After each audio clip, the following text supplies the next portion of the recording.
Hello beautiful energies, നിങ്ങൾക്ക് എല്ലാവർക്കും സുഖമെന്ന് കരുതുന്നു. ഇന്ന് നമ്മൾ നോക്കാൻ പോകുന്നത് നിങ്ങളെ മറക്കാൻ അവരെത്ര ശ്രമിച്ചാലും അവർക്ക് കഴിയുന്നില്ല. അപ്പോൾ നമുക്ക് നോക്കാം എന്താണ് അവരുടെ ഉള്ളിൽ. അവർക്ക് നിങ്ങളെ മറക്കാൻ കഴിഞ്ഞോ? ഇപ്പോൾ അവർ നിങ്ങളെ ഓർക്കുന്നുണ്ടോ? അങ്ങനെയുള്ള കാര്യങ്ങളാണ് നമ്മളിന്ന് ചെക്ക് ചെയ്യാൻ പോകുന്നത്. ഇതൊരു ജനറൽ റീഡിംഗ് ആണ്. നിങ്ങൾക്ക് റെസനേറ്റ് ആവുന്ന കാര്യങ്ങൾ മാത്രം എടുക്കുക. ഇനി ആർക്കെങ്കിലും പേഴ്സണൽ റീഡിംഗ് ആവശ്യമുണ്ടെന്നുണ്ടെങ്കിൽ ഡിസ്ക്രിപ്ഷനിലോ സ്ക്രീനിലോ നമ്പർ ഉണ്ട്. അപ്പോൾ നിങ്ങൾക്ക് വാട്സപ്പിൽ കോൺടാക്റ്റ് ചെയ്യാവുന്നതാണ് കേട്ടോ. അപ്പോൾ നമുക്ക് നോക്കാം, അവരെ കൊണ്ട് നിങ്ങളെ ഇതുവരെ മറക്കാൻ കഴിഞ്ഞില്ലേ? എന്താണ് അവരുടെ മനസ്സിൽ ഇപ്പോഴും എന്ന് നമുക്ക് നോക്കാം. അപ്പോൾ ആദ്യം തന്നെ നമുക്കിവിടെ ഹാങ്ഡ് മാനാണ് വന്നിരിക്കുന്നത്. അപ്പോൾ ഹാങ്ഡ് മാൻ വരുമ്പോൾ ഇവിടെ ഇരിക്കട്ടെ. പിന്നീട് നമുക്ക് ഇവിടെ എംബറസ് ആണ് വന്നിരിക്കുന്നത് കേട്ടോ.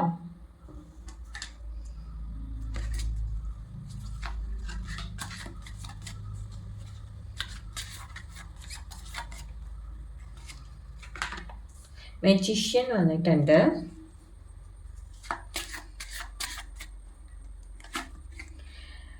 എയ്റ്റ് ഓഫ് പെൻഡക്കിൾസ് ആണ് വന്നിരിക്കുന്നത്.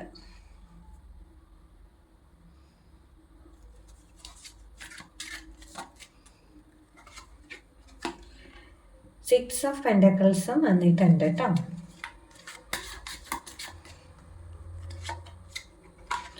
പേജ് ഓഫ് കപ്സ് വന്നിട്ടുണ്ട്.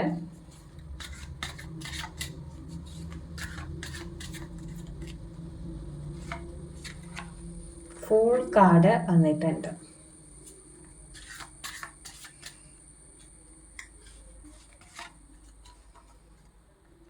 അവസാനം ജസ്റ്റിസ് കാർഡ് വന്നിട്ടുണ്ട് കേട്ടോ. അപ്പോൾ നമുക്ക് നോക്കാം എന്ത് മെസ്സേജസ് ആണ് നമുക്ക് വരുന്നതെന്ന് നമുക്ക് നോക്കാം കേട്ടോ. നമുക്കപ്പോൾ ആദ്യം ഇവിടെ വന്നിരിക്കുന്നത് ഹാങ്ഡ് മാൻ ആണ്. അപ്പോൾ ഈ ഹാങ്ഡ് മാൻ എന്ന കാർഡ് വരുമ്പോൾ നിങ്ങൾ മനസ്സിലാക്കേണ്ടത് ആ വ്യക്തി ഇപ്പോഴും സ്റ്റക്കായി നിൽക്കുന്ന ഒരു എനർജിയിലാണ് ഉള്ളത്. നിങ്ങളെ മറക്കാൻ ശ്രമിക്കുമ്പോഴും വീണ്ടും വീണ്ടും മൈൻഡിലേക്ക് നിങ്ങളുടെ ഓർമ്മകൾ വന്നുകൊണ്ടിരിക്കുകയാണ്. അവർക്ക് നിങ്ങളെ മറക്കാനേ കഴിയുന്നില്ല. അതാണ് അവരുടെ അവസ്ഥ. ഒരു പക്ഷേ ആ ഒരു വ്യക്തി നിങ്ങളായിരിക്കാം, അതല്ലെങ്കിൽ നിങ്ങളുടെ ഓപ്പോസിറ്റുള്ള ആ ഒരു വ്യക്തിക്കും ആകാം കേട്ടോ.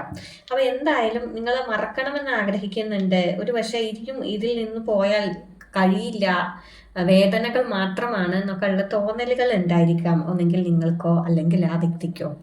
അപ്പോൾ പക്ഷെ അതിനു വേണ്ടി നിങ്ങൾ ഒരുപാട് ശ്രമങ്ങൾ നടത്തുന്നുണ്ട്, മനസ്സിനെ പറഞ്ഞ് മനസ്സിലാക്കുന്നുണ്ടായിരിക്കാം എന്തു വേണം.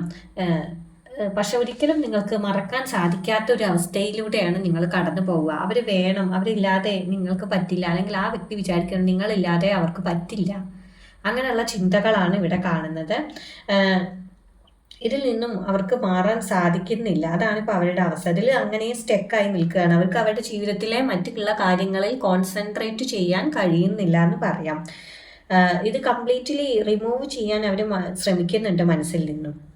പക്ഷേ അതൊന്നും ഫുള്ളി സക്സസ് ആകുന്നില്ല. ഒരു പക്ഷേ നിങ്ങളായിരിക്കാം അങ്ങനെ ശ്രമിക്കുന്നുണ്ടാവുക. അപ്പം നിങ്ങളത് മനസ്സിലാക്കുക. അപ്പോൾ ഈ ഒരു എനർജി അവരിൽ അല്ലെങ്കിൽ നിങ്ങളിൽ സ്ട്രോങ് ആയിട്ടുള്ള ഒരു ഇമ്പാക്റ്റ് ആണ് ഉണ്ടാക്കുന്നതെന്ന് മനസ്സിലാക്കുക. അപ്പോൾ നിങ്ങൾ ഇപ്പോൾ എന്ത് ചെയ്യണം എന്നറിയാത്ത ഒരു മാനസികാവസ്ഥയിലാണ് ആ വ്യക്തി എന്ന് മനസ്സിലാക്കുക കേട്ടോ. പിന്നീട് നമുക്കിവിടെ എംബറസ് എന്ന കാർഡാണ് വന്നിരിക്കുന്നത്. അപ്പോൾ അവരിപ്പോൾ അവരുടെ കണ്ണിൽ വളരെ വാല്യുബിൾ ആയിട്ടും എന്താ പോലെ മറക്കാൻ കഴിയാത്ത ഒരു പേഴ്സണായിട്ടുമാണ് നിങ്ങളെ കാണുന്നത്. അതായത് അവർക്ക് നിങ്ങളെ മറക്കാനേ കഴിയില്ല ജീവിതത്തിൽ ഒരിക്കലുമെന്നും അവർ വിചാരിക്കുന്നുണ്ട്. അതുപോലെ നിങ്ങൾക്ക് വളരെയധികം വാല്യൂ തരുന്നുണ്ട് അവരുടെ മനസ്സിൽ അവർ കേട്ടോ. അതും കൂടി നിങ്ങൾ മനസ്സിലാക്കുക. ഒരു പക്ഷെ നിങ്ങളും ആയിരിക്കാം, ഞാൻ പറഞ്ഞല്ലോ, ഇത് നിങ്ങളോ അല്ലെങ്കിൽ നിങ്ങളുടെ പേഴ്സണോ ആയിരിക്കാം ഇത്തരത്തിൽ അനുഭവപ്പെടുന്നുണ്ടായിരിക്കുക. ഒരു കെയറും അട്രാക്ഷനും കംഫർട്ടും ഒരു ഇമോഷണൽ വാംത്തൊക്കെ ഇതെല്ലാം നിങ്ങളിൽ നിന്നും അവർ ഫീൽ ചെയ്തിട്ടുണ്ട്, അല്ലെങ്കിൽ നിങ്ങൾ ആ ഒരു വ്യക്തിയിൽ നിന്ന് ഒരു പക്ഷേ ഫീൽ ചെയ്തിട്ടുണ്ടായിരിക്കാം. അപ്പോൾ ഇതൊക്കെ കൊണ്ട് തന്നെ മറക്കാൻ സാധിക്കില്ല. ഇനി ലൈഫിൽ ഇതുപോലെ ആരും നിങ്ങളെ സ്നേഹിക്കുകയോ കെയർ ചെയ്യില്ല, അങ്ങനെയൊക്കെയുള്ളൊരു തോന്നലുകൾ അവരുടെ ഉള്ളിലുണ്ട് അല്ലെങ്കിൽ നിങ്ങളുടെ ഉള്ളിലുണ്ട്. അതുകൊണ്ട് തന്നെ ഒരു റീപ്ലേസ്മെൻ്റ് ഒക്കെ ഉണ്ടായാൽ പോലും ഒരു സെയിം ഫീലിങ്സ് കിട്ടാത്ത ഒരവസ്ഥയാണ്. എല്ലാവർക്കും റീപ്ലേസ്മെൻറ്റ് കിട്ടി എന്നല്ല അതിൻ്റെ അർത്ഥം കേട്ടോ. ചിലർക്കെങ്കിലും ഒരു റീപ്ലേസ്മെൻറ്റ് ഉണ്ടായാൽ പോലും അവർ എപ്പോഴും നിങ്ങളെ തന്നെ ഓർക്കുന്നുണ്ടായിരിക്കും.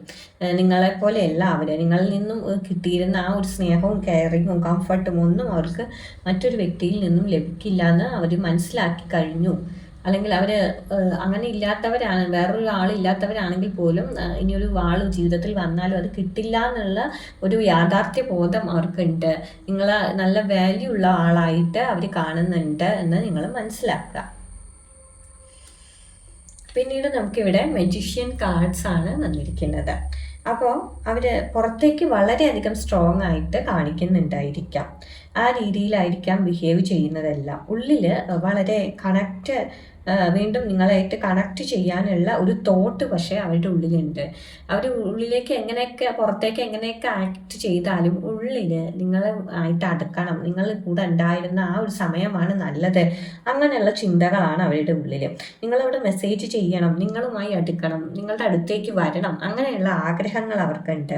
അങ്ങനെയുള്ള ടെംപ്റ്റേഷനൊക്കെ അവർക്ക് ഉണ്ടാകാമെന്ന് തന്നെയാണ് ഈ ഒരു കാർഡ് നമുക്ക് കാണിച്ചു തരുന്നത്. ഒരു മൈൻഡ് ലെവൽ കണക്ഷൻ ഇപ്പോഴും അവരുടെ ഉള്ളിലുണ്ട് നിങ്ങളുമായിട്ടെന്ന് നിങ്ങൾ മനസ്സിലാക്കുക കേട്ടോ. 8 ഓഫ് പെൻഡക്കിൾസ് ആണ് നമുക്ക് നെക്സ്റ്റ് വന്നിരിക്കുന്നത്.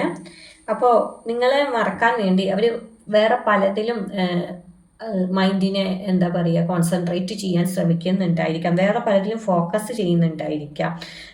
അവരുടെ ലൈഫ് കുറച്ച് ബിസി ആക്കാൻ അവർ ശ്രമിക്കുന്നുണ്ട് എന്ന് നിങ്ങൾ മനസ്സിലാക്കുക.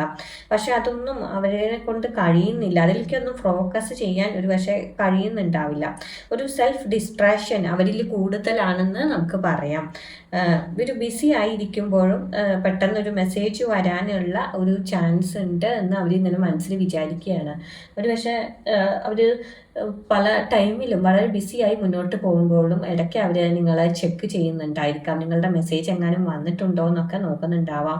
അല്ലെങ്കിൽ നിങ്ങളുടെ സോഷ്യൽ മീഡിയ ഒക്കെ ചെക്ക് ചെയ്യുന്നുണ്ടായിരിക്കാം. ജീവിതത്തിൽ വലിയ തിരക്കുകൾക്കിടയിലും നിങ്ങൾ അവരുടെ ഉള്ളിലുണ്ട് എന്ന് തന്നെ ഈ ഒരു കാർഡ് നമുക്ക് കാണിച്ചു തരുന്നു കേട്ടോ. പിന്നീട് 6 ഓഫ് പെൻഡക്കിൾസ് ആണ് വന്നിരിക്കുന്നത്. അപ്പോൾ ഈ ഒരു നിങ്ങൾക്കിടയിലുള്ള ഈ ഒരു റിലേഷനിൽ ഒരു ഗീവ് ആൻഡ് ടേക്ക് എനർജിയിൽ ഒരു ഇംബാലൻസ് ഉള്ളതായിട്ടാണ് നമുക്കിവിടെ കാണാനുള്ളത്. അവരിപ്പോഴും റിയലൈസ് ചെയ്യാൻ തുടങ്ങുകയാണ്. നിങ്ങളിൽ നിന്ന് കിട്ടിയ കെയർ, വാല്യൂ അതൊന്നും നിങ്ങൾക്ക് തിരിച്ചു തരാനോ നിങ്ങളതിനെ അപ്രീഷിയേറ്റ് ചെയ്യാനോ ഒന്നിനും അവർക്ക് കഴിഞ്ഞില്ല. അവരുടെ ഭാഗത്ത് ചില മിസ്റ്റേക്കുകളുണ്ട്. നിങ്ങൾ അവർക്ക് കൊടുത്ത പോലെ തിരിച്ചു തരാൻ അവർക്ക് കഴിഞ്ഞില്ല എന്നുള്ളൊരു തോന്നൽ അവരുടെ ഉള്ളിൽ ഉണ്ടായിട്ടുണ്ട് കേട്ടോ. അപ്പോൾ അത് ഓർത്ത് അവർക്ക് ചില സമയത്ത് ഗിൽട്ടൊക്കെ ഫീൽ ചെയ്തിട്ടുണ്ടായിരിക്കും, അല്ലെങ്കിൽ അങ്ങനെ ഒരു മനസ്സിലൊരു തോന്നൽ അവരുടെ ഉള്ളിൽ വന്നിട്ടുണ്ട് എന്ന് തന്നെയാണ് ഈ ഒരു കാർഡ് നമുക്ക് കാണിച്ചു തരുന്നത്. പിന്നീട് പേജ് ഓഫ് കപ്സ് ആണ് വന്നിരിക്കുന്നത്. അപ്പോൾ അവരുടെ ഉള്ളിൽ ഇപ്പോഴും നിങ്ങളെക്കുറിച്ച് ഓർക്കുമ്പോൾ ഒരു ഇമോഷണലി സോഫ്റ്റ് ആയിട്ടുള്ള ഫീലിങ്സ് തന്നെയാണ് ഉള്ളത്. സ്റ്റിൽ അത് അവരുടെ മനസ്സിലുണ്ട്. അവർ സീക്രട്ട്ലി നിങ്ങളെ മിസ് ചെയ്യുന്നുണ്ട്. ഇനിയും ഈ ഒരു റിലേഷൻ മുന്നോട്ട് കൊണ്ടുപോകാനുള്ളൊരു എനർജി അവരിലുണ്ട്. നിങ്ങളോട് ക്ഷമ ചോദിക്കുക, അല്ലെങ്കിൽ ഒരു സിമ്പിളായിട്ടുള്ളൊരു കമ്മ്യൂണിക്കേഷൻ വഴി നിങ്ങളിലേക്ക് അടുക്കാൻ പറ്റുമോ എന്ന് അവർ ചിന്തിക്കുന്നതായിട്ടാണ് കാണുന്നത്. ഒരു പക്ഷേ അൺഎക്സ്പെക്റ്റഡ് ആയിട്ടുള്ള മെസ്സേജോ ഒക്കെ ഫ്യൂച്ചറിൽ വരാനുള്ള ഒരു ചാൻസ് കൂട്ടി നമുക്ക് കാണുന്നു അവരുടെ ഭാഗത്ത് നിന്ന്. പിന്നെ ഞാൻ ഈ മെസ്സേജ് വായിക്കുമ്പോൾ നിങ്ങൾ ശ്രദ്ധിക്കുക, ഒരു പക്ഷേ ഈ അനുഭവങ്ങളൊക്കെ നിങ്ങളുടെ ഉള്ളിലായിരിക്കാം ഉണ്ടായിരിക്കുക. അപ്പോൾ ഇത്തരം ഫീലിങ്സ് ഒരു പക്ഷേ നിങ്ങൾക്കും ആകാം ഉണ്ടാവുന്നത് കേട്ടോ. പിന്നെ നെക്സ്റ്റ് നമുക്ക് ഫുൾ കാർഡാണ് വന്നിരിക്കുന്നത്. അപ്പോൾ ഈ ഒരു ഫുൾ കാർഡ് വരുമ്പോൾ നിങ്ങൾ മനസ്സിലാക്കേണ്ടത്, അവരിപ്പോൾ മറ്റൊന്നിനെ കുറിച്ചും ചിന്തിക്കാതെ ഒരു പുതിയ തുടക്കം വേണം എന്നാണ് അവർ ആഗ്രഹിക്കുന്നത്. അവരുടെ ലൈഫിൽ മൂവ് ഓൺ ചെയ്യണം ഇപ്പോൾ ഉള്ള പ്രശ്നങ്ങളിൽ നിന്നും. മെൻ്റലി അങ്ങനെയൊക്കെ തീരുമാനിച്ചാലും അവരുടെ ഹൃദയം അതിനു വേണ്ടി സഹകരിക്കുന്നില്ല എന്ന് പറയാം കേട്ടോ. പെട്ടെന്ന് തന്നെ നിങ്ങളെക്കുറിച്ചുള്ള ഓർമ്മകൾ അവരിലേക്ക് വരുന്നുണ്ടായിരിക്കാം. നിങ്ങളെക്കുറിച്ച് അറിയണം എന്നുള്ളൊരു ക്യൂരിയോസിറ്റി അവരുടെ ഉള്ളിലുണ്ട്. അപ്പോൾ അവർക്ക് ഇനി നിങ്ങളുമായിട്ടൊരു പുതിയൊരു ബിഗിനിങ്ങിന് ഒരു പക്ഷേ അവർ ചിന്തിക്കുന്നുണ്ടായിരിക്കാം. ഒരു പക്ഷേ നിങ്ങളെ വിട്ട് ഒറ്റയ്ക്ക് സഞ്ചരിക്കാം ജീവിതത്തിൽ എന്ന് വിചാരിച്ചാൽ പോലും അതിന് പറ്റാത്ത ഒരു അവസ്ഥയും കൂടിയാണ് ഇവിടെ നമുക്ക് കാണാനുള്ളത് കേട്ടോ. പിന്നീട് ജസ്റ്റിസ് എന്ന കാർഡാണ് നമുക്ക് വന്നിരിക്കുന്നത്. അപ്പോൾ നിങ്ങളുടെ ഈ റിലേഷനിൽ നടന്ന കാര്യങ്ങൾ വളരെയധികം ഡീപ്ലി റിഫ്ലക്റ്റ് ചെയ്യുന്നതായിട്ടാണ് മനസ്സിലാവുന്നത്. നിങ്ങളെ ഒരു പക്ഷേ ഇത് ഒരുപാട് ഹർട്ട് ചെയ്തിട്ടുണ്ടാവാം. അതിൻ്റെ ഒരു റിയലൈസേഷൻ അവരിലേക്ക് വന്നിട്ടുണ്ട്, അല്ലെങ്കിൽ സ്ലോലി വന്നുകൊണ്ടിരിക്കുകയാണെന്ന് നിങ്ങൾ മനസ്സിലാക്കേണ്ടത് അവരിൽ നിന്നുള്ള ചില പ്രവൃത്തികളോ അല്ലെങ്കിൽ ഈ റിലേഷനിലുണ്ടായ പല സംഭവങ്ങളും നിങ്ങളെ വേദനിപ്പിച്ചിട്ടുണ്ട് എന്ന്. അവരൊരു ശരിയായ തീരുമാനം എടുത്തോ എന്നൊരു ക്വസ്റ്റ്യൻ വരെ അവരുടെ ഉള്ളിലുണ്ട്. ഞാൻ ചെയ്തതെല്ലാം ശരിയായോ, പറഞ്ഞതൊക്കെ ശരിയായോ, ഇനി എന്ത് വേണം എന്നൊക്കെയുള്ള ചിന്തകളുണ്ട്. നിങ്ങൾക്ക് അനുകൂലമായി ചിന്തിക്കാനുള്ള സാധ്യതകൾ അവരുടെ ഭാഗത്ത് നിന്നും ഉണ്ട് കേട്ടോ. അങ്ങനെയുള്ള കാര്യങ്ങളൊക്കെയാണ് കാണുന്നത്. നിങ്ങളുടെ റിലേഷനിൽ ഒരു എന്താ പറയുക, ഒരു നീതി വരാനുള്ള ചാൻസ് ആണ് കാണുന്നത്. അത് ബാലൻസായി നല്ല രീതിയിൽ മുന്നോട്ട് പോകാനും പ്രശ്നങ്ങളൊക്കെ പരിഹരിക്കാനുള്ള ഒരു ചാൻസ് കൂടിയാണ് ഈ ഒരു ജസ്റ്റിസ് കാർഡ് വരുമ്പോൾ നമുക്ക് കാണുന്നത് കേട്ടോ. എന്തായാലും അവർ നിങ്ങളെ മറക്കാൻ ശ്രമിക്കുന്നുണ്ട്, ഒരുപാട് ശ്രമിക്കുന്നുണ്ട്. പക്ഷെ അവർക്ക് ഇമോഷണലി അതിന് കഴിയുന്നില്ല. പ്രത്യേകിച്ച് ഈ എംപ്രസ് കാർഡും പേജ് ഓഫ് കപ്സ് ഒക്കെ വരുമ്പോൾ അതേപോലെ ജസ്റ്റിസും വന്നിട്ടുണ്ട്. അപ്പോൾ ഇതെല്ലാം വരുമ്പോൾ അവർക്ക് നിങ്ങളോട് ഇപ്പോഴും ഒരു റെസ്പെക്റ്റ്, എഫെക്ഷൻ, നിങ്ങളെക്കുറിച്ച് ഓർത്തൊരു റിഗ്രറ്റ് എനർജി, ഒരു ഇമോഷണൽ പുള്ളൊക്കെ നിങ്ങളോട് ഇപ്പോഴും ഉണ്ട്. കംപ്ലീറ്റ്ലി ഇതൊന്നും അവരുടെ ഉള്ളിൽ അവസാനിച്ചിട്ടില്ല. ഒരു പക്ഷേ വീണ്ടും അവർ നിങ്ങളിലേക്ക് വരണം എന്ന് ആഗ്രഹിക്കുന്നുണ്ടായിരിക്കാം. നിങ്ങളെ മറക്കാൻ സാധിക്കുന്നില്ല. അതാണ് അവർ അനുഭവിക്കുന്ന വലിയൊരു പ്രശ്നം തന്നെ. അങ്ങനെയാണ് ഇവിടെ കാണുന്നത്. അപ്പോൾ ഈ ഒരു റീഡിംഗ് നിങ്ങൾ കുറച്ച് പേർക്കെങ്കിലും റെസനേറ്റ് ആയെന്ന് വിചാരിക്കുന്നു. മറ്റൊരു റീഡിങ്ങുമായിട്ട് കാണാം.